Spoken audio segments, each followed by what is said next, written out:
નમસ્કાર દર્શક મિત્રો, હું છું મોહન મેરિયા અને આપ જોઈ રહ્યા છો કચ્છ વાગડ ટીવી। આ દ્રશ્યો ભચાઉ શહેરના છે। જન્માષ્ટમીના કારણે સજળ બંધ પાડવામાં આવી રહ્યું છે, સાથે મુશળધાર વરસાદ પણ પડી રહ્યો છે।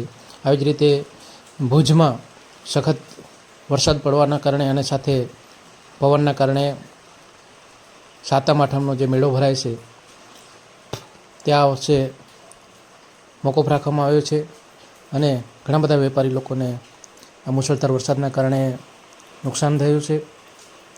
સાથે સાથે આખા કચ્છમાં કચ્છ કલેક્ટર દ્વારા રેડ એલર્ટ જાહેર કરવામાં આવ્યું છે।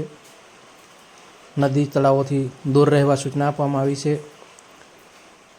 અને દરેક તાલુકાઓની અંદર કંટ્રોલ રૂમ સાથે એનડીઆરએફની ટીમ પણ તૈનાત કરવામાં આવી છે અને કામ વગર ઘરથી બહાર ન નીકળવા કલેક્ટરશ્રી દ્વારા સૂચના આપવામાં આવી છે।